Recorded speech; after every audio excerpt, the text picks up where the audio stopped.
گزارے کیسے زندگی، آؤ علماء سے پوچھ لیں، آئے جو مشکل پیش کوئی، آؤ علماء سے پوچھ لیں۔ الحمدللہ رب العالمین والصلاة والسلام علی سید المرسلین، اما بعد فاعوذ باللہ من الشیطان الرجیم، بسم اللہ الرحمن الرحیم۔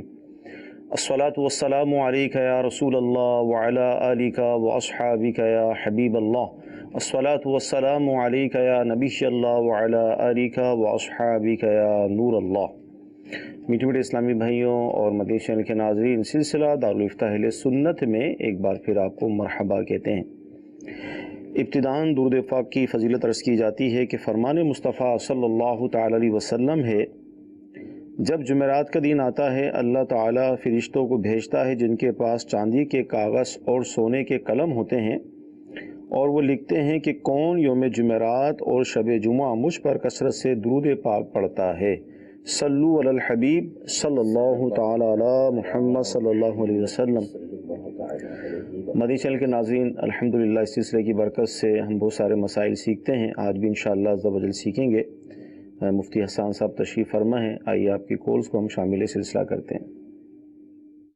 سوال پوچھنا تھا کہ اگر امام جو ہے وہ سورتوں کی ترتیب قراءت میں الٹی کر دیتا ہے تو اس میں نماز کے لیے کیا حکم ہوگا؟ جی حضور کیا ارشاد فرمائیں گے سورتوں کی ترتیب کو الٹا کر دینا؟ الحمدللہ رب العالمین والصلاة والسلام علی سید الانبیاء والمرسلین، اما بعد فاعوذ باللہ من الشیطان الرجیم، بسم اللہ الرحمن الرحیم۔ اس میں امام ہو یا تنہا پڑھنے والا کوئی بھی ہو، دونوں میں سے ہر ایک کے لیے یہی حکم ہے کہ اگر وہ صورتوں کی ترتیب کو قصداً جان بوجھ کے بدلے گا، یعنی پہلی رکعت کے اندر اس نے جو صورت پڑھی، دوسری رکعت میں جو صورت پڑھتا ہے وہ اس سے پہلے والی پڑھتا ہے۔ مثلا پہلی رکعت کے اندر وہ سورہ اخلاص پڑھ رہا ہے تو دوسری رکعت کے اندر مثال کے طور پہ سورہ تبت یدا پڑھتا ہے یا اذا جاء نصر اللہ پڑھتا ہے۔ اس طرح ترتیب الٹ کے جان بوجھ کے پڑھتا ہے تو اس طرح پڑھنا یہ مکروہ تحریمی ہے، گناہ کا کام ہے۔ اس طرح کرنے کی وجہ سے اس نے گناہ کا کام کیا ہے۔ البتہ نماز چاہے اکیلا پڑھ رہا ہو، چاہے یہ امامت کروا رہا ہو، چاہے اس نے جان بوجھ کے ایسا کیا ہو، چاہے غلطی سے ایسا ہوا ہو، بہر صورت نماز ہو جائے گی، سجدہ صاحب اس سے لازم نہیں ہوگا، اور نماز یوں ہو جائے گی کہ یہ جو صورتوں کی ترتیب ہے یہ قراءت کے واجب میں سے ہے، تلاوت کے واجب میں سے ہے، لہذا نماز تو اس کی ہو گئی، لیکن اس طرح جو اس نے کیا ہے یہ گناہ کا کام، یعنی جان بوجھ کے ایسا کیا تو اس نے گناہ کا کام کیا، اس سے وہ توبہ کرے۔ لیکن نماز بہرحال ہو گئی، امام نے بھی اگر جان بوجھ کے ایسا کیا تو وہ توبہ کرے اور آئندہ ایسا کرنے سے وہ گریز کرے، ایسا کرنا یہ گناہ ہے۔ سیدنا عبداللہ بن مسعود رضی اللہ تعالی عنہ یہ ارشاد فرماتے ہیں کہ جو اس طرح جان بوجھ کے صورتوں کی ترتیب الٹتا ہے تو اسے ڈرنا چاہیے کہ کہیں ایسا نہ ہو کہ اللہ تبارک و تعالی اس کے دل کو الٹ دے۔ تو یہ جان بوجھ کے صورتوں کی ترتیب کو الٹ کے پڑھنا، چاہے نماز کے اندر ہو چاہے نماز سے ہٹ کر ہو، اس کی اجازت نہیں ہے، سوائے ان بچوں کے کہ جن کو قرآن پاک یاد کروایا جاتا ہے اور سورہ 30ویں پارے کی جو صورتیں ہوتی ہیں یا دیگر پارے ہوتے ہیں وہ ان کو الٹے یاد کروائے جاتے ہیں آسانی کے لیے، تو اس کی علماء نے اجازت مرحمت فرمائی، کیونکہ وہاں قرآن آسانی کے لیے ان کو یاد کروایا جاتا ہے، باقی اس کے علاوہ اکثر یعنی الٹا قرآن پاک پڑھنے کی شرعاً اجازت یہ نہیں ہے۔ مدنی چینل کے ناظرین، ہمیں یہ بتایا گیا کہ صورتوں کی ترتیب کو الٹ کر دیا جائے تو اس کا شرعی حکم کیا ہوتا ہے؟ جی اگلی کال لیں گے۔ میرا سوال یہ ہے کہ آیات منسوخ کیا وہ قرآن شریف میں موجود ہیں یا قرآن شریف سے نکال دی گئی ہیں؟ کیونکہ آیات منسوخ کون سی آیات ہیں اس کی کوئی تفصیلات ہمیں نہیں پتا، براہ کرم اس کی تفصیل بیان کیجیے۔ جی حضور، آیات منسوخ کے حوالے سے پوچھ رہے ہیں۔ دیکھیں، منسوخ یعنی جس کا منسوخ کا مطلب نسخ یعنی ختم ہو جانا ایک طرح سے۔ منسوخ دو طرح کی ہیں۔ منسوخ وہ آیتیں کہ جن کی تلاوت بھی منسوخ ہو چکی اور حکم بھی منسوخ ہو چکا، ٹھیک ہے، تو یہ تو وہ آیت ہیں کہ جو اب قرآن پاک میں اصلاً نہیں ہیں، ٹھیک ہے، کہ نہ ان کی تلاوت ہوتی ہے نہ ان کا حکم موجود ہے، صحیح. یعنی نہ حکم موجود نہ آیات موجود. جیسے سورہ نور کے اندر یہ آیتیں موجود تھیں تو حکم ہوا کہ نہ ان کو پڑھا جائے گا، نہ ان کی جو ہے وہ تلاوت کی جائے گی، نہ بلکہ ان کا حکم تو باقی رہا لیکن اس کی تلاوت ختم کر دی گئی. تلاوت ختم کر دی گئی، حکم باقی رہا. تو ایسو کا حکم باقی رہا لیکن آیتیں تلاوت اس کی منسوخ کر دی گئی. اور بعض آیتیں وہ ہیں کہ جن کی تلاوت تو باقی رہی لیکن ان کا حکم منسوخ ہو گیا کہ اب اس پر عمل نہیں ہے لیکن اس کی تلاوت کی جائے گی. جیسے سورہ جو ہے وہ انفال کی بعض آیتیں ہیں، اسی طرح سورہ بقرہ کی بعض آیتیں ہیں، اور کئی آیتیں موجود ہیں کہ تلاوت ان کی جاتی ہے لیکن جو حکم ہے وہ دوسری آیتوں کی وجہ سے یہ منسوخ ہو گیا. مثال کے طور پر یا ایھا الذین آمنوا کتب علیکم الصیام کما کتب علی الذین من قبلکم لعلکم تتقون، کہ اے ایمان والو تمہارے اوپر روزے فرض کیے گئے جیسا کہ تم سے پہلے لوگوں کے اوپر فرض کیے گئے تھے تاکہ تم پرہیزگاری حاصل کرو. پھر اس کے بعد جو ہے وہ پوری آیت بیان کی گئی اور یہ ارشاد فرمایا گیا کہ جو تم میں سے روزہ رکھنے کی طاقت نہیں رکھتا تو وہ مسکینوں کو کھانا کھلائے. پھر یہ تو طعام و مسکین.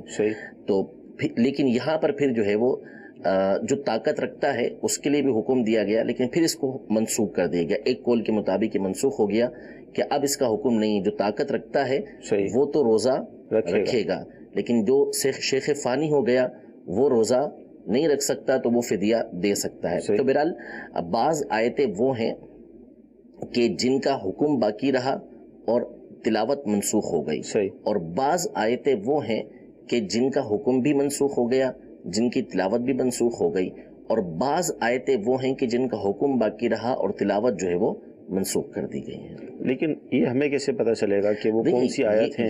یہ تو علم حاصل کرنے سے پتہ چلے گا. اس میں تو جو اصول تفسیر کی کتابیں ہوتی ہیں تو ان کی پوری اس کے اندر فصل باندھی جاتی ہے کہ اس فصل کے اندر بیان کیا جاتا ہے کہ یہ ناسخ اور منسوخ کی فصل ہے کہ یہ والی آیتیں ہیں کہ جن کا حکم منسوخ ہو چکا ہے اور ان کی تلاوت باقی ہے، اور وہ کون سی آیتیں ہیں کہ جن کے ذریعے سے ان آیات کی جو ہے وہ تلاوت منسوخ ہوئی ہے، حکم منسوخ نہیں ہوا ہے. اسی طریقے سے وہ آیتیں بتائی جاتی ہیں کہ جن کا جو ہے وہ جن کی تلاوت بھی منسوخ ہو چکی ہے اور حکم بھی منسوخ ہو چکا ہے، اور یہ بھی بتا دیا جاتا ہے اس کے اندر کہ اس کو کس آیت نے منسوخ کیا، اس کی تلاوت کو، حکم کو. یہ ساری باتیں جو ہے وہ اصول تفسیر کی کتابوں کے اندر بیان کر دی جاتی ہیں. ٹھیک. اچھا، لیکن بعض اوقات ہم یہ دیکھتے ہیں کہ 2-4 کتابیں پڑھنے کے بعد آدمی قرآن کی تفسیر بیان کرنا شروع کر دیتا ہے اور اس طرح قرآن پر کلام کرنا شروع کر دیتا ہے. تو اس حوالے سے کیا ارشاد فرمائیں گے؟ کیا اتنا آسان ہے؟ بالکل آسان نہیں. قرآن کے بارے میں تو بڑی تفصیل کے ساتھ جو ہے وہ اصول تفسیر کی کتابوں کے اندر کلام کیا گیا ہے، حدیثوں کے اندر بیان کیا گیا ہے کہ جس نے قرآن کے اندر اپنی رائے کے ساتھ کوئی بات کی، اگر اس نے درست بھی کہی تو وہ اپنا ٹھکانہ جہنم کے اندر بنا لیا. اپنی رائے کے ساتھ تو کوئی بات کر ہی نہیں سکتے. تو قرآن کے اندر جو ہے وہ گفتگو کرنے کے لیے کئی علوم کی ضرورت ہوتی ہے، احادیث طیبہ کی ضرورت ہوتی ہے. قرآن پاک کو نبی کریم صلی اللہ علیہ وسلم پر نازل کیا اور فرمایا کہ لتبین للناس، کہ آپ پر نازل کیا کہ آپ اس کو لوگوں کے سامنے بیان کر دیں. تو اگر فقط نازل کرنا کافی ہوتا تو یہ کیوں شاید فرمایا جاتا ہے کہ آپ اس کو لوگوں کے سامنے بیان کریں؟ اس کا مطلب ہے کہ نبی کریم صلی اللہ تعالیٰ علیہ وآلہ وسلم کی احادیث طیبہ کی ضرورت ہے. پھر اس کے بعد جو ہے نبی کریم صلی اللہ تعالیٰ علیہ وآلہ وسلم نے جو بیان فرمایا صحابہ کرام علیہ رضوان کے سامنے بیان فرمایا. تو صحابہ کرام علیہ رضوان نے کس طریقے سے آگے پہنچایا، ان کے اقوال ہمیں جاننا یہ ضروری ہوتا ہے. پھر لغت کا علم ہونا ضروری ہے. دیگر علوم کے ذریعے پھر قرآن مجید فرقان حمید کو جانا جاتا ہے. تو اتنا آسان نہیں ہے کہ قرآن مجید فرقان حمید کے اوپر اپنی مرضی سے کلام کیا جا سکے. قرآن پاک یاد کرنا آسان ہے، یاد کیا جا سکتا ہے، لیکن قرآن مجید فرقان حمید کے احکام کو سمجھنے کے لیے احادیث طیبہ کا علم ہونا ضروری ہے. اور احادیث طیبہ کے علم کے لیے اقوال صحابہ، اقوال جو تابعین ہیں، فقہاء کرام کے اقوال ہیں، ان کا علم ہونا یہ ضروری ہے. ٹھیک. حدیث شریف کے ناظرین، قرآن کے حوالے سے بھی ہمیں مفصل جواب ملا کہ اس میں کیا احتیاطیں کرنی چاہیے، کتنے علوم درکار ہوتے ہیں قرآن کی تفسیر یا قرآن پر گفتگو کرنے کے لیے. تو اس میں احتیاط کرنی چاہیے، اور جو علماء نے لکھا قرآن کے حوالے سے جو تفاسیر موجود ہیں اس کا مطالعہ کیا جائے اور اس پر ہی عمل کیا جائے. جی، اگلی کال لیں گے. حضرت کی خدمت میں عرض ہے کہ اگر قبرستان کی زمین ہے اور وہاں پہ مردہ وغیرہ دفن نہیں کیا جاتا ہے اور ممکن ہے کہ وہ دوسروں کے قبضے میں آ جائے، تو کیا اس پر مدرسہ یا کوئی دینی ادارہ قائم کر سکتے ہیں یا نہیں؟ کیا فرماتے ہیں؟ جگہ کو باؤنڈ کر لیں، اپنے لیے کر لیں، یا مدرسے کے لیے جو بھی صورتیں رائج ہیں یقیناً آپ کے علم میں بھی ہیں، کیا فرمائیں گے؟ اس میں دیکھیں، جب وہ جگہ قبرستان کی ہے اور وقف ہی اسی لیے کی گئی ہے کہ اس میں مردوں کو دفنایا جائے گا، تو پھر وہ اسی کے لیے وقف رہے گی۔ اس بات کی بالکل بھی اجازت نہیں ہے کہ وہاں پہ کوئی اور کام کیا جائے۔ صحیح، لازم ہے کہ اسی کام کے لیے اس کو استعمال کیا جائے گا، نہ اس میں مدرسہ بنانے کی اجازت ہے نہ اس میں مسجد بنانے کی اجازت ہے۔ مسلمانوں پر لازم ہے کہ وہ اسی کام کے لیے اس کو استعمال کریں۔ ٹھیک ہے۔ اچھا، SMS یہ ہے کہ جب ہم کچھ پڑھتے ہیں کلمہ طیبہ یا ذکر و اذکار وغیرہ، تو صرف اپنے لیے اس کو محفوظ کر لیں اور ہماری موت کے بعد کوئی بخش دے ہمیں، آگے ہم مثال ثواب نہ کریں، تو کیا یہ کوئی ہے طریقہ ہے ایسا؟ دیکھیں، اصل میں ایصال ثواب ایک مستحب کام ہے، اچھی چیز ہے، اور ایصال ثواب کرنے سے نیکی آپ کے پاس چلی نہیں جاتی۔ صحیح، یعنی آپ نے کوئی چیز پڑھی، کوئی بھی نیک کام کیا، کلمہ طیبہ پڑھا، درود پاک پڑھا، کوئی اچھا کام کیا، تو اس کا مطلب یہ نہیں کہ آپ نے اگر کسی کو اس کا ثواب ایصال کر دیا تو وہ ثواب آپ کے پاس سے جاتا رہا۔ تو اس میں کنجوسی نہیں کرنی چاہیے بخشنے میں۔ تو اگر آپ نے اس کو کسی کو بخش دیا، ایصال ثواب کر دیا، تو وہ ثواب آپ کے پاس باقی رہے گا۔ تو مرنے کے بعد آپ کو کون بخشے گا؟ یعنی وہ جو آپ نے نیکی کی ہے وہ تو آپ کے پاس ہی رہے گی، وہ آپ کے ساتھ ہی آپ کی قبر کے اندر جائے گی، اگر وہ اللہ کی بارگاہ میں قبول ہو چکی ہے تو وہ تو لوگ جو پڑھیں گے وہ اپنی طرف سے پڑھا وہ آپ کو بخشیں گے۔ تو کوشش کرنی چاہیے، اچھی بات ہے کہ بندہ جو بھی نیک عمل کرے، اچھا عمل کرے۔ ہماری کتب فقہ کے اندر، اسی طرح کتب عقائد کے اندر اس بات کی بالکل صراحت کی گئی ہے کہ اہل سنت کا یہ اجماعی عقیدہ ہے کہ جو بھی نیک عمل ہے، چاہے وہ فرض کا ہو، چاہے واجب کا ہو، چاہے نفل کا ہو، کسی بھی طرح کا نیک عمل ہو، وہ چاہے زندہ ہو چاہے مردہ ہو، ہر ایک کو اس کا ثواب ایصال کیا جا سکتا ہے۔ تو بندہ جو بھی نیک عمل کرے اسے چاہیے کہ وہ اپنے تمام مسلمان بہن بھائیوں کو اس کا ثواب ایصال کر دیا کرے۔ انشاءاللہ تبارک و تعالیٰ اس سے دوسروں کو بھی فائدہ پہنچے گا اور اس کا ثواب کہیں نہیں جائے گا۔ سبحان اللہ۔ جی، ایصال ثواب کیجیے روزانہ اپنی نمازوں، ذکر و اذکار کو، انشاءاللہ دوسروں کو بھی فائدہ پہنچے گا اور آپ کے نامہ اعمال میں مزید اضافے کے ساتھ جمع ہوتا رہے گا انشاءاللہ تعالیٰ۔ جی، اگلی کال لیں گے۔ مفتی صاحب کی بارگاہ میں سوال ہے کہ جب کوئی فوت ہوتا ہے تو قبر پہ اس کے نام کی وہ پلیٹ لکھوائی جاتی ہے، کیا وہ شرعاً جائز ہے؟ اور اگر لکھوانا چاہے کیا لکھوانا چاہیے اس میں؟ یہ تختی جو لگاتے ہیں قبر پر نام وغیرہ نشانی کے لیے، تو اس کے بارے میں کیا فرمائیں گے؟ اب تختی لگوانا تو جائز ہے، اس میں کوئی حرج نہیں ہے، ٹھیک ہے۔ لیکن مسئلہ اصل میں ہمارے یہاں یہ ہے کہ بہت ساری چیزیں ہوتی ہیں، یعنی کئی مقامات ایسے ہیں کہ جہاں احتیاط برتنی چاہیے۔ صرف قبرستان کا معاملہ نہیں ہے، لیکن قبرستان کا معاملہ تھوڑا سا اور جو ہمارے عرف و رواج کے اعتبار سے ہے، جو حال ہم دیکھتے ہیں اس میں کچھ اور زیادہ احتیاط کا تقاضا کرتا ہے کہ ہمارے یہاں جو قبرستان کا حال ہے وہ ہم پر مخفی نہیں ہے، کہ جس طرح وہاں پر بچے کرکٹ کھیل رہے ہوتے ہیں وہاں قبرستان کے قریب رہنے والے، اور جس طرح کتے وہاں پر پھر رہے ہوتے ہیں اور وہاں کوئی حفاظت کا انتظام ہوتا نہیں ہے، تو اس میں احتیاط اسی کے اندر ہے کہ آپ کوئی مقدس نام وغیرہ اس کے اوپر نہ لکھیں۔ کوئی نشانی وغیرہ وہاں پر رکھنا چاہتے ہیں تو نشانی وغیرہ رکھیں، اور سب سے بہتر طریقہ کار تو یہی ہے ہمارے زمانے کے اندر کہ آپ مسلسل جاتے رہیں۔ باقی یہ نام وام لکھوانے کی وجہ سے حفاظت ہوتی نہیں ہے عام طور پر۔ غورکن وغیرہ جو ہوتے ہیں ہمارے زمانے کے اندر، وہ اسی چیز کو دیکھتے ہیں کہ آتا ہے یا نہیں آتا بندہ، اگر نہیں آتا تو پھر وہ اس کے اندر ترکیب بنا دیتے ہیں کسی اور کی، دیکھتے ہیں کہ اس کی حفاظت کرنے والا کوئی نہیں ہے تو پھر وہ کسی اور کو دفنا دیتے ہیں اس کے اندر۔ تو اس میں طریقہ کار یہی ہے کہ آپ جاتے رہیں تو اس سے آپ کے عزیز کی قبر کی حفاظت رہتی ہے۔ باقی لکھوانا جائز ہے، لیکن احتیاط اسی کے اندر ہے کہ آپ مقدس نام نہ لکھوائیں تو ہی اچھا ہے۔ ٹھیک جی، اگلی کال لیں گے۔ مسئلہ یہ ہے کہ سجدے میں کون سا یعنی سر کا متھا کون سی جگہ لگانا چاہیے؟ بعض بندے نے پگڑی باندھی ہوتی ہے امام شریف، تو کتنا وہ سر جو ہے وہ لگانا ضروری ہے؟ سجدے میں کیا لگانا ضروری ہے؟ پیشانی لگانا ضروری ہے، تو آپ کی پیشانی ہے وہ لگے گی زمین کے اوپر، تو یعنی امامہ نہیں جمائیں گے بلکہ پیشانی جمائیں گے، اس طریقے سے پیشانی جمائیں گے کہ آپ کو زمین کی سختی محسوس ہو۔ ناک بھی لگے گی؟ ناک کی ہڈی جمے گی اچھی طریقے سے، جی۔ پیشانی لگانا فرض ہے اور ناک کی ہڈی جمنا یہ واجب ہے۔ اچھا بعض اوقات یہ ہوتا ہے کہ آدمی کوئی خوبصورت سی چیز جیسے امامہ ہی ہم کہہ لیں یا اس کے علاوہ کوئی چیز بہت اور شیشے میں دیکھ کر اچھے انداز میں باندھتا ہے، اب سجدہ کرتا ہے تو اس کو یہ ہوتا ہے کہ ابھی آگے پیچھے ہو جائے گی تو وہ اس کا ماتھا ٹچ نہیں ہوتا، یہ میں نے خود بھی دیکھا۔ نہیں یہ تو صحیح نہیں ہے، اصل میں پیشانی جمنا یہ ضروری ہے۔ ویسے اگر دیکھیں مثال کے طور پر امامے کا یہ کور ہے، اس کے اوپر اگر کوئی سجدہ کرتا ہے تو حرج نہیں ہے صحیح کہ اس کے ذریعے سے اس کو زمین کی سختی ہے محسوس ہوگی، ٹھیک ہے، لیکن امامہ ظاہر اتنا ہاں اگر وہ نہیں اس کے ذریعے سے محسوس نہیں ہوئی تو پھر اس صورت میں اس کا سجدہ ادا نہیں ہوگا۔ جی اگلی کال لیں گے۔ میرا مفتی صاحب سے یہ سوال ہے کہ رات کو 3 دفعہ آیت الکرسی پڑھ کے کہتے اگر ہاتھ کے اوپر پھونک مار کے تاڑی لگائیں جہاں تک تاڑی کی آواز جاتی ہے وہاں تک کہتے حفاظت رہتی ہے، کیا یہ اس کے بارے میں استاد بتا دیں؟ دیکھیں یہ تو تالی بجائیں، جی زور سے نہیں جہاں تک اس کی آواز جائے گی تو پھر اثرات وغیرہ سے بچ جائیں گے آپ۔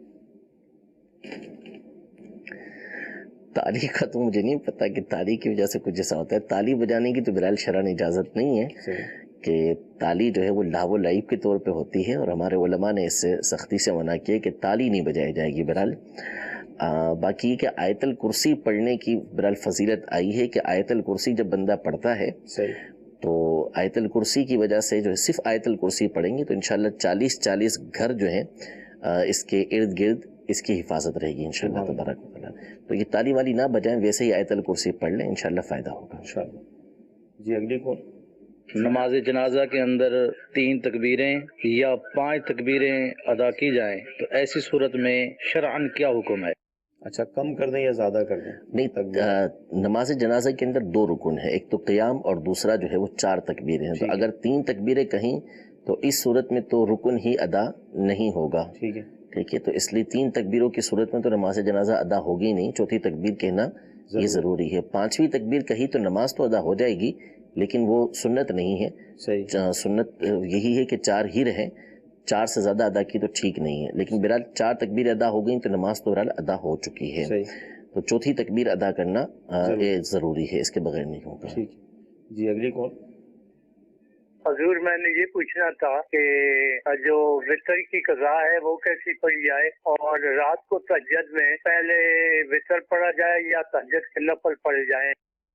جی وطر اگر قضا ہو جاتے ہیں تو کس طرح پڑھیں گے؟ دیکھیں وطر قضا ہو جائیں تو وہ ویسے ہی پڑھے جائیں گے جیسے وطر عام ہم ادا کرتے ہیں، البتہ اس میں یہ احتیاط ضروری ہے کہ اگر آپ ایسے وقت میں وطر ادا کر رہے ہیں کہ جس وقت میں وطر ادا نہیں کیے جاتے، مثال کے طور پر فجر کوئی ظہر کے وقت میں وطر کی قضا کر رہا ہے اور لوگوں کے سامنے کر رہا ہے، تو اب اگر وہ ہاتھ اٹھائے گا تو لوگ بدگمانی کریں گے کہ یار یہ قضا ادا کر رہا ہے، یعنی لوگ یہی سمجھیں گے کہ قضا کر رہا ہے، تو لوگوں کے ذہن کے اندر آئے گا کہ قضا نماز ادا کر رہا ہے اور یہ گناہ کا اظہار ہوگا، لوگ سمجھیں گے کہ یہ قضا کر بیٹھا ہے، تو گناہ کا اظہار یہ بھی گناہ ہے، لہذا لوگوں کے سامنے جب قضا کرے تو اس صورت میں اپنے ہاتھوں کو نہ اٹھائے، ہاتھ نہ اٹھائے، ویسے ہی جو ہے وہ اللہ اکبر کہے اور دعائے قنوت یہ پڑھ کے رکوع کے اندر چلا جائے، اتنا جو ہے وہ اس کے اندر اجازت دی گئی ہے، قضا جب لوگوں کے سامنے کرے گا۔ باقی اگر تنہائی کے اندر ادا کر رہے ہیں تو جیسے ادا کرتے ہیں ویسے ہی ادا کریں، یا پھر عشاء کے وقت میں ادا کر رہے ہیں تو اس وقت میں لوگوں کو اگر پتہ نہیں چلتا تو ویسے آپ ہاتھ اٹھا لیں تاکہ جو ہے وہ سنت بھی ادا ہو جائے اور آپ کی قضا بھی ادا ہو جائے۔ اور تہجد کے اندر طریقہ کار یہ ہے کہ اگر تو آپ کو اس بات کا اعتماد ہے کہ آپ تہجد کے اندر اٹھیں گے تو بہتر طریقہ کار یہی ہے کہ عشاء کے فرض سنتیں وغیرہ پڑھ کے آپ سو جائیں اور تہجد میں اٹھ کے پہلے تہجد کے نوافل ادا کریں اور سب سے آخر کے اندر آپ وطر ادا کریں کہ آخری نماز جو ہے وہ رات کی یہ وطر ہونی چاہیے، یہی سنت مبارکہ ہے اور اسی بات کا ہمیں حکم دیا گیا ہے۔ صحیح۔ جی اگلی کال۔ میرا سوال یہ ہے مطلب کہ ایک پاؤں پہ میرے نا شوگر کی وجہ سے زخم ہے، تو دوسرا پاؤں جو ہے نا وہ مطلب کہ تھوڑا سا نسیں کھینچی رہتی ہیں، تو میں ان کا تیمم کرتا ہوں، یہ تیمم کے لیے میں نے پوچھنا تھا کہ ان دونوں کا تیمم صحیح ہے اور کس طریقے سے کرنا چاہیے؟ میں تو 3 بار پانی ہاتھ گیلے کر کے ان پہ پھیر لیتا ہوں، دونوں پہ۔ پیر میں زخم بتا رہے ہیں؟ تیمم نہیں تو مسح ہوگا نا، یہ جو بتا رہے ہیں وہ مسح کی صورت بتا رہے ہیں، تو اب یہ اگر واقعی ایسی صورت ہے کہ اس میں اس کو دھونا ان کے لیے ممکن نہیں ہے تو پھر جتنے حصے کو دھو سکتے ہیں اتنے حصے کو دھو لیں اور بقایا حصے کے اوپر اگر گیلا ہاتھ پھیرنا ممکن ہے تو گیلے ہاتھ کو پھیر لیں۔ صحیح۔ ٹھیک ہے۔ اور اگر کسی حصے کو دھونا ممکن نہیں ہے، تمام حصے کے اوپر گیلا ہاتھ پھیر سکتے ہیں تو تمام حصے کے اوپر گیلا ہاتھ پھیر لیں. اس کو تیمم نہیں کہتے. تیمم تو الگ چیز ہے. تیمم تو جو ہے وہ مٹی کے ذریعے کیا جاتا ہے اور وہ وضو یا غسل نہ ہونے کی صورت کے اندر کیا جاتا ہے. اور یہاں تو آپ جب دیگر اعضاء کو دھو رہے ہیں تو وہ تیمم نہیں ہے. یہاں آپ جب گیلا ہاتھ پھیر رہے ہیں تو یہ مسح کہلاتا ہے، اور مسح اس صورت میں کریں گے جبکہ آپ اس حصے کو دھو نہیں پا رہے. جتنا حصہ دھو سکتے ہیں اتنے حصے کو دھو لیں، اور باقی جہاں پہ زخم ہے وہاں پر گیلا ہاتھ آپ پھیر لیں. ٹھیک. جی اگلی کال. مفتی صاحب سے میرا سوال ہے کہ نماز کے دوران اگر کوئی تیسری یا چوتھی رکعت کا مغالطہ ہو جائے کہ بھول گئے ہیں پڑھی یا نہیں، تو اس میں پھر کیا کرنا چاہیے؟ جی تیسری میں ہے یا چوتھی میں ہے تو آج ظن غالب پر وہ کرے، اور اگر کسی طرف ذہن نہیں جمتا تو پھر کم پہ بنا کرے. یعنی پہلے تو یہ ظن غالب کرے کہ یہ تیسری ہے یا چوتھی ہے. اگر تیسری پہ ذہن جمتا ہے تو تیسری، اور چوتھی پہ ذہن جمتا ہے تو چوتھی، اس کو شمار کرے. اور اگر کسی پہ ذہن نہیں جمتا تو پھر اس کو تیسری کرے. صحیح. یہ تیسری رکعت ہے. ٹھیک ہے. جی اگلی کال. جب دوران طواف اگر وضو ٹوٹ جائے تو اس کے متعلق پوچھنا ہے بھائی وضو تو دوبارہ کرنا پڑے گا. مثلا ایک چکر ہوا ہے یا 2 ہوئے ہیں یا 3 ہوئے ہیں، اگر 2 چکر ہوئے ہیں تو کیا دوبارہ وضو کر کے وہ 2 چکر جو ہے نا پہلے دوبارہ کرنے پڑیں گے، یا وہ 2 چکر بھی جو ہے نا گنتی میں شامل کرنے ہیں؟ دوران طواف وضو ٹوٹ گیا. جی دوران طواف اگر وضو ٹوٹ گیا، دوبارہ وضو کرنے کے لیے جا رہا ہے تو اس میں چونکہ خود بتا رہے ہیں کہ 1 سے 2 پھیرے کیے ہیں، تو اس صورت میں تو ان کو اختیار ہے کہ 3 یا 3 سے کم پھیرے کیے ہوں تو اس صورت میں چاہیں تو جہاں سے چھوڑا ہے وہیں سے آ کے اس کی بنا کر سکتے ہیں، وہیں سے طواف کرنا شروع کر دیں. ٹھیک ہے. اور چاہیں تو ابتدا سے کریں. دونوں صورتیں ان کے لیے جائز ہیں کہ وہ طواف کر سکتے ہیں. یعنی جہاں سے چھوڑا تھا وہیں سے آ کے شروع کر دیا، یا دوبارہ سے طواف یہ شروع کیا. اور اگر چاہیں تو اور اگر یہ 4 پھیرے کر چکے ہیں، 4 سے زیادہ پھیرے کر چکے ہیں، اب گئے ہیں وضو کرنے کے لیے، تو پھر جہاں سے چھوڑا تھا وہیں سے آ کے ان کو شروع کرنا پڑے گا. صحیح. جی اگلی کال لیں گے. مفتی صاحب سے سوال ہے کہ کیا جنازگاہ کی جگہ کو قبرستان میں استعمال کیا جا سکتا ہے، یا پھر قبرستان کی جگہ پر جنازگاہ بنایا جا سکتا ہے؟ دونوں. دیکھیں جو جگہ جس کام کے لیے وقف کی گئی ہے وہ اسی جگہ کے لیے، اسی کام کے لیے استعمال کی جائے گی. کسی اور کام کے لیے اس کو استعمال نہیں کیا جا سکتا. اب ان کا مسئلے کی تفصیل کیا ہے. اگر واقعی وہ انہی کاموں کے لیے وقف کی گئی ہے تو وہ انہی کاموں میں استعمال کی جائے گی. باقی یہ کہ آپ اس کو مزید اس حوالے سے جو ہے وہ دارالفتہ اہل سنت میں رابطہ کر لیں اور ڈیٹیل بتا دیں کہ کیا پرابلم ہے، تو وہ مزید سن کے آپ کو جواب دے دیا جائے گا. ورنہ بہرحال اگر وہ جنازے گاہ کے لیے وقف ہے تو جنازہ گاہ میں ہی استعمال ہوگی، اور قبرستان کے لیے وقف ہے فقط قبرستان کے لیے تو پھر قبرستان کے لیے ہی استعمال ہوگی. اچھا SMS یہ ہے کہ قبر کی حفاظت کے حوالے سے کیا کوئی حدیث ہے حفاظت کی جائے قبر کی؟ قبر کی حفاظت ان معنوں میں تو بہت ساری حدیثیں ہیں کہ قبر کی بے حرمتی سے بچا جائے. یعنی یوں حفاظت کی جائے کہ قبر کے اوپر بیٹھنے سے منع کیا گیا، قبر کے اوپر پاؤں رکھنے کے بارے میں یہ فرمایا کہ اس سے بہتر یہ ہے کہ پاؤں چنگاری کے اوپر رکھا جائے، اور چنگاری جو ہے وہ جوتا جلا کے پاؤں کے اندر چلی جائے، پاؤں جلا دے. یہاں تک یہ ارشاد فرمایا. قبر کے اوپر کسی نے ٹیک لگائی تو فرمایا کہ اے ٹیک لگانے والے صاحب قبر کو اذیت نہ دے. یعنی اس طرح کی تو حفاظت کی آئی ہیں حدیثیں کہ یوں منع کیا گیا ہے، اور یہ حدیثیں موجود ہے. تو یوں حفاظت کا تصور تو موجود ہے کہ اس کا حق ہے. باقی اس کے علاوہ اور کوئی حفاظت کا اگر تصور یہ بیان کرنا چاہتے ہیں تو وہ مجھے معلوم نہیں ہے. یہ تصور موجود ہے. ٹھیک. جی اگلی کال. بات پر روشنی ڈالیں کہ عورت میت پر اونچی آواز میں کلمہ پڑھ سکتی ہیں یا نہیں؟ عورت میت پر اونچی آواز سے کلمہ پڑھنا اپنے گھر کے اندر پڑھتی ہے اور اتنی آواز میں پڑھتی ہے کہ گھر کے اندر ہی رہتی ہے تو حرج نہیں ہے. اور غیر محرم تک آواز نہیں جاتی اس کی تو صحیح ہے، کوئی حرج نہیں ہے. لیکن اتنی آواز سے پڑھتی ہے کہ غیر محرم تک اس کی آواز جاتی ہے تو پھر اس کی اجازت نہیں ہوگی. ٹھیک ہے. اچھا جمعرات کے دن فاتحہ وغیرہ کا جو ایک سلسلہ ہوتا ہے گھروں کے اندر، تو کنسیپٹ یہ ہے کہ روحیں جو ہیں وہ آتی ہیں جمعرات کے دن. جی بعض روایتیں اس طرح کی موجود ہیں کہ مخصوص ایام کے اندر روحیں جو ہیں وہ گھروں کے اندر آتی ہیں، تو ایسا ہوتا ہے. ایصال ثواب کرنا کر سکتے. ٹھیک ہے.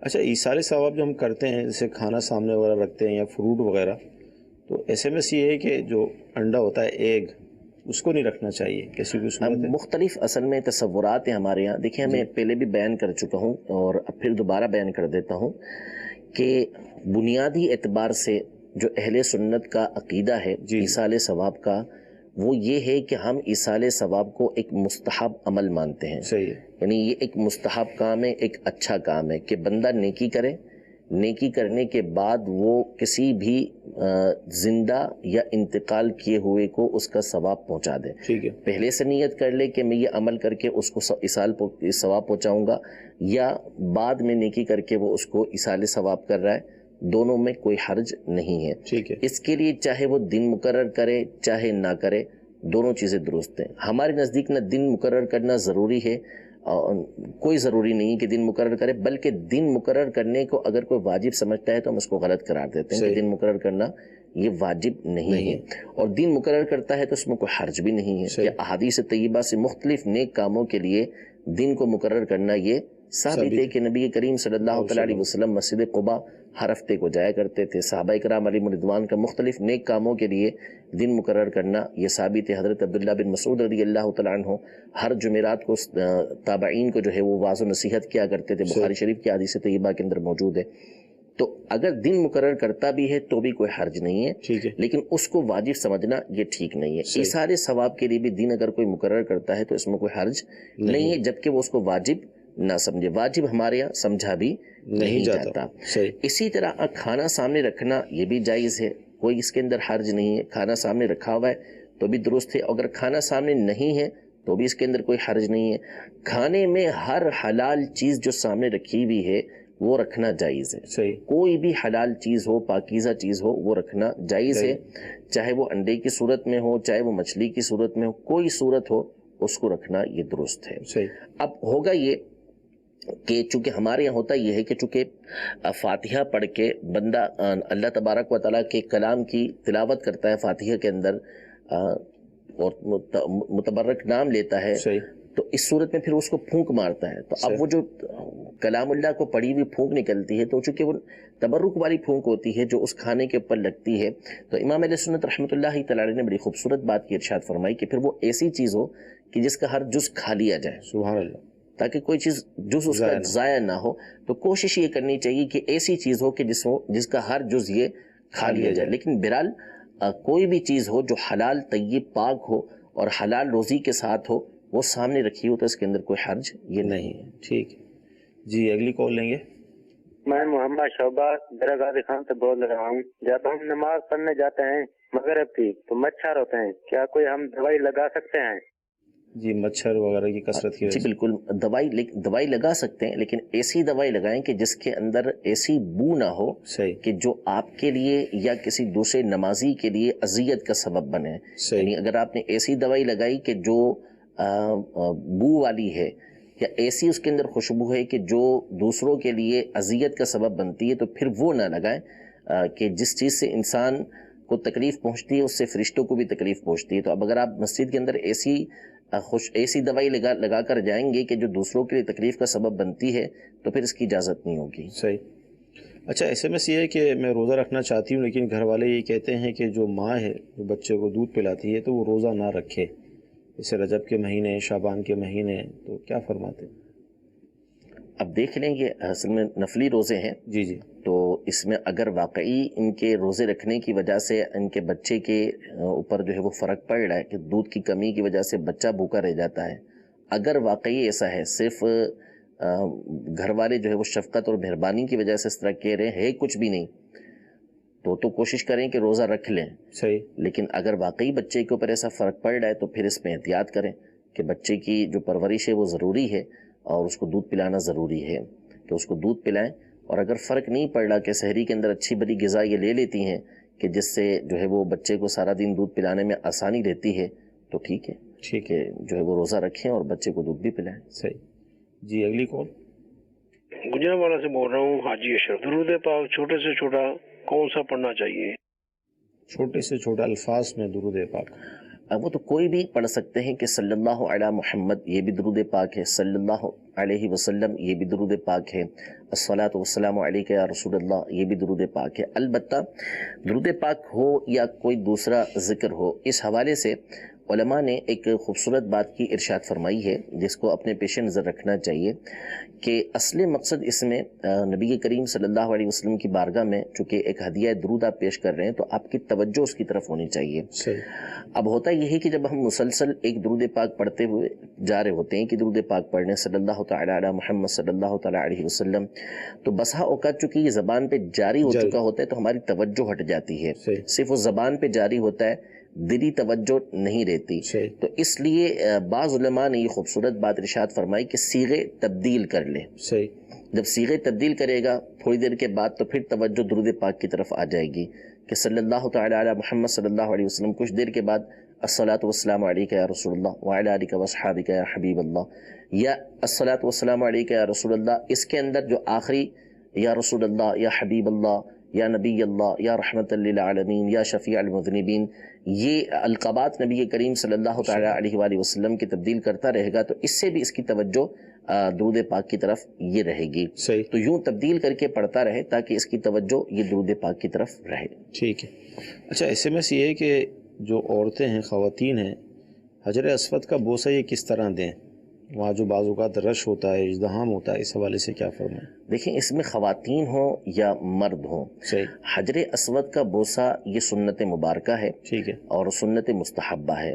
یعنی وہ سنت ہے کہ اگر اس کو آپ نے ادا نہ کیا تو اس کی بنیاد پر آپ کو گناہ نہیں ہوگا.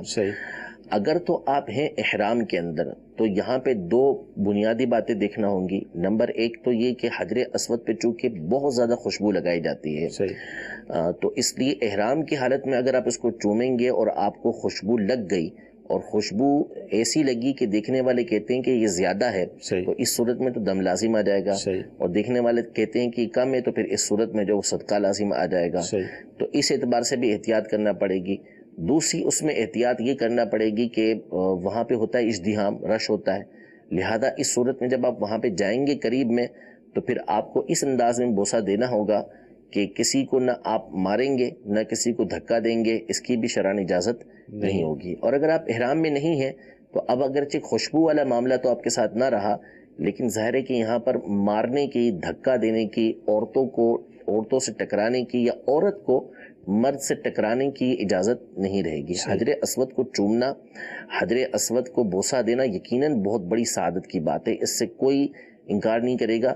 امام اہل سنت رحمۃ اللہ تعالی علیہ نے اور صدر الشریعہ رحمۃ اللہ تعالی علیہ نے بڑی خوبصورت بات ارشاد فرمائی. حجر اسود کو جب بوسہ دینے کی آپ نے بات کی حج کے بیان کے اندر کہ حجر اسود کو بوسہ دے، تو تصور کرے کہ یہ وہ جگہ ہے کہ جس کو نبی کریم صلی اللہ علیہ وسلم نے یقیناً بوسہ دیا ہے. ٹھیک ہے. تو پھر اس کے بعد جب یہ فرمائے کہ ایک تو ہے استلام بوسہ دینے کے ساتھ، ٹھیک ہے نا، تقبیل جو ہوتی ہے، پھر دوسری صورت یہ بنتی ہے کہ اس کو اگر بوسہ نہیں دے سکتا تو اس کو چھو نہیں سکتا تو پھر اس کو اشارہ کر لے، لاٹھی سے اشارہ کر لے یا ویسے ہی اشارہ کر لے. تو فرمائے کہ یہی کیا کم ہے کہ تمہاری نظریں اس مقام پر پڑ رہی ہیں کہ جس کو نبی کریم صلی اللہ تعالی علیہ وسلم نے چوما ہے. تو ہم یہی تصور کر لیں کہ کیا یہی کم ہے کہ ہم اس مقام پر آ گئے ہیں کہ جس مقام پر نبی کریم صلی اللہ علیہ وسلم تشریف فرما رہے ہیں، جس مقام کو حضور علیہ الصلوۃ والسلام نے یقیناً شرف بخشا ہے، جہاں پہ حضور علیہ الصلوۃ والسلام طواف کرتے ہیں، اس مقام پر ہم آ گئے. یہاں پر آنا کیا ہمارے لیے کافی نہیں ہے، بہت بڑی بات ہے. تو اگر آپ کو آسانی کے ساتھ حجر اسود کا بوسہ نہیں ملتا تو آپ کسی کو نہ دھکا دیں. امام اہل سنت نے بڑی خوبصورت بات ارشاد فرمائی کہ نہ خود دبو نہ دوسروں کو دباؤ. ٹھیک ہے، نہ دبو نہ دوسروں کو دباؤ. آسانی کے ساتھ اگر بوسہ ملتا ہے، جیسے بسا اوقات ایسا ہوتا ہے کہ ازدحام نہیں ہوتا تو پھر لائن کے ساتھ وہ بوسہ دینے کے لیے لائن لگی ہوئی ہوتی ہے. تو اگر آپ اس انداز میں بوسہ دے سکتے ہیں تو پھر اس انداز میں بوسہ دیں، ورنہ آپ دھکم پیل کے ساتھ بوسہ دینے سے گریز کریں. لائن عورتیں بھی آ جاتی ہیں، عورتوں کے لیے الگ لائن لگتی ہے مخصوص وقت کے اندر، تو اس کے ذریعے سے بوسہ دیں. اچھا، SMS آخری ہم شامل کریں گے کہ ستیلی ماں کا اپنے جو ستیلے بیٹے ہوتے ہیں ان کے ساتھ کوئی پردہ ہوتا ہے؟ واقعی اگر بیٹے ہیں تو اس کے ساتھ تو پردہ نہیں ہو سکتا. اچھا جی. مدنی چینل کے ناظرین، اگر فتنہ ہے، جی فتنے کی وجہ سے، جیسے سوتیلی ماں بالکل جوان ہے اور کوئی فتنہ کھڑا ہو سکتا ہے تو پھر اس سے وہ پردہ کرے گی، یعنی اس سے تنہائی سے گریز کرے گی. مدنی چینل کے ناظرین، سلسلہ ہوا، بہت اہم گفتگو ہوئی، بہت سارے مسائل ہم نے سنے، سیکھے. اللہ تعالیٰ ہمیں عمل کی توفیق عطا فرمائے. آمین. صلو علی الحبیب صلی اللہ تعالی علی محمد.